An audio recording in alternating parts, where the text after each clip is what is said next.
rat's nest right there. What did you bring to fix this, man?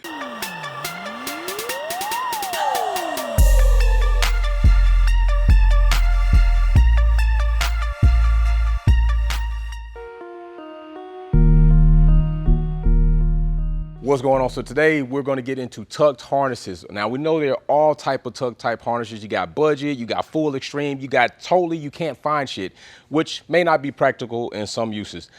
Specifically, we're going to get into tucked headlight harnesses. All right, so we have a product by TronicWorkz. This is not paid advertisement, but they did send the parts. There is no type of influence whatsoever for me to lie to you. You can't handle the truth. So I'm going to give you my full-on honest opinion. Now, this is going to be a two-part video, all right, because we're going to do you a favor by showing you a comparison of the harnesses, and then we're going to go ahead and do an install video to show you how to install it, what we're going to do with our build. Now, of course, you know the Harsh Time Teggy wide body is in the process of painting body right now, so it's not here. But when it gets here, we're going to install it with APP. We're going to film that process. We're going to show you all the mistakes that we may or may not make, so you don't have to make them. Let's go. We're about to take a look at my rat's nest headlight harness, and it's going to bring that in. This is the shop where the Harsh Time Teggy wide body is getting into its evolution, and this is Aggressive? yes, what we're dealing with. All right, We gotta have something better for your car. gotta have something better for that. So right there, wow, we got a tucked headlight harness from TronicWorkz. But first, before we open this up and compare them, and then Ant's gonna give you his professional overview of what he thinks about this harness compared to that, and plus we'll give you some other options. Let's take a look in the shop at some other cars with OEM headlight harnesses installed. Let's go. Today, guys, we got a Acura RSX big turbo build that we've done in-house. 700 horse, pretty sweet. But today we are focused on the stock headlight harness and what you'd have to deal with if you wanted to get rid of it. You can see it's big, it's thick, it's chunky. It only powers a couple lights, and it's pretty ugly to deal with.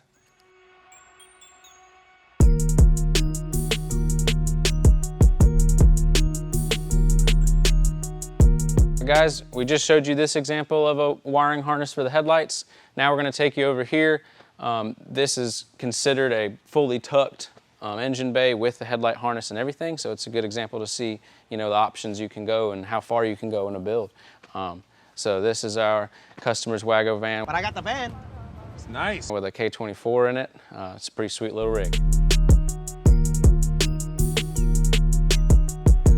So over here, we have a 98 EK Turbo Civic that a customer has pieced together and brought to us to finish up for him.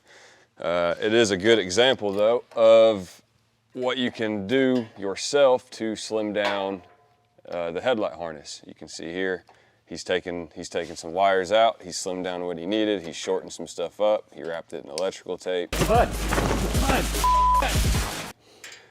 Just to kind of make it look cleaner. There's some other ways that it can be routed to kind of get it out of the bay. A lot of people might like, that's always an option.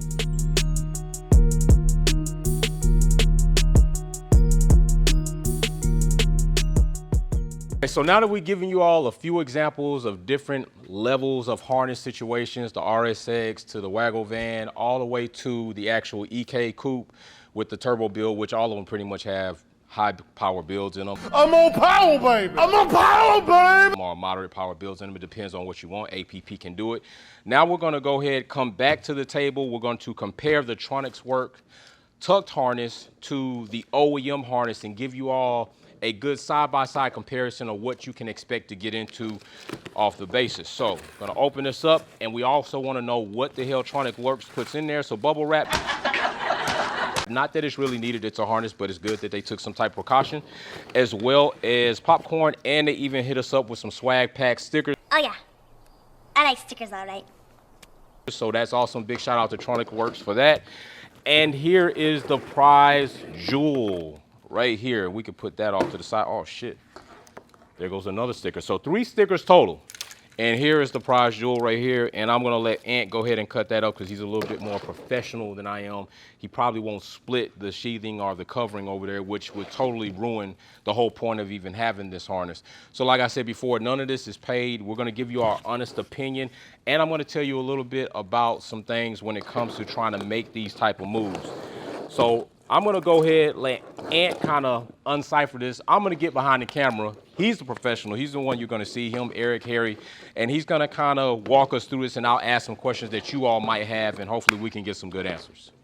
You've got labels right here for absolutely everything. Let's go ahead and grab one whole leg here. So this one, just for an example, you got AC fan. This is actually the whole harness here. And then you would have over here your fog lights, your high beams. You get a ground, everything is labeled. So there'd be two sides of that. So you come over here to your left or right side for your headlight harness. Looks like all OEM plugs and really nice. And then just a side by side, this is what we would start with. And you can see it's a little dated and crusty, and this is really top level stuff right here, guys. So what is the difference between this covering right here and what they've decided to use? Why would they decide to use something like this versus this? So typically, you know, OE right from the factory, brand new, this stuff's robust. But after age and heat and everything, it's real brittle. You can actually kind of crack it and you get water in it and stuff, as well as size. When we do performance builds, we want stuff to kind of flow nice, not be too much of everything in the way to take your eyes away from stuff. So this is really just the answer here. As far as, you know, going to diag cars after their performance built, you know the wiring harness is solid. You don't have to go back through 20-year-old wiring harness. So that's kind of the gist. This stuff looks really good, man.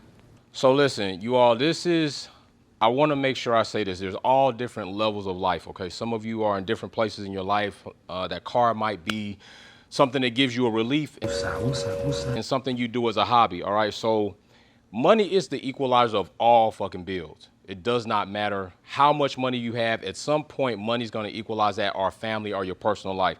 It may not be practical for you to jump to doing a headlight harness because you still need to think about why are you doing it.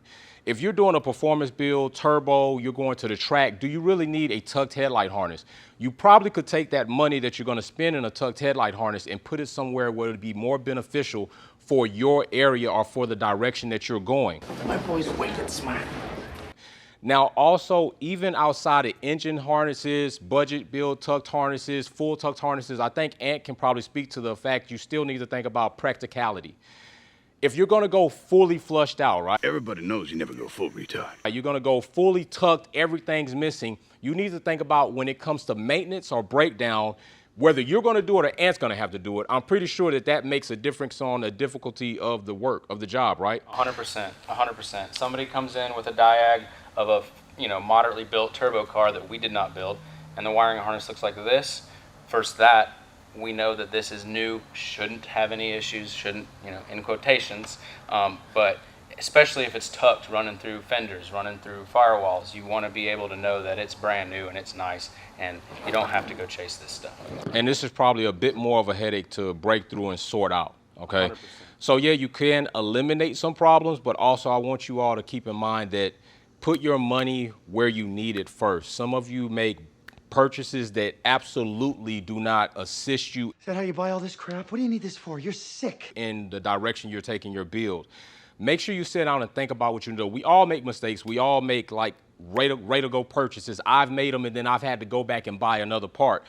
But when it comes to things like this, you're probably getting to the level of upper echelon builds where you're starting to do the finer things, the small little nuances that when you go to shows will give you just that slight edge. And you have to think about the money of ratio of edge you're getting. You could spend $500 to probably or not get a point at a car show. You could spend $1,000 on something to upgrade at the track and still get shaved off by 1/10 of a second. So everywhere you put your money matters. I want to say big shout out to TronicWorkz for sending the harness. Big shout out to my fam APP for coming through, dropping the knowledge bomb, dropping the bars, letting you all see some of the cars. We're gonna come back here and do the second video, which we're gonna have these guys do the install, and that will give you all a better idea of what you wanna do, what you're probably gonna get into. Is it something you want to get into, and do you want to spend that money? And I can tell you the value for what you're getting from TronicWorkz is worth it, but you still at the end of the day have to make sure it's worth it for you and your bill. So like I always say, Harsh Time Techies out, Wolfpack APP together. We'll see you all soon. Peace. Thanks for tuning in and watching another video here at Wolfpack Performance. Check out some of my other content on Formula One issues, our topics, and our DIY products on how to customize your vehicle. Don't forget to comment, like, share, and subscribe. See you soon.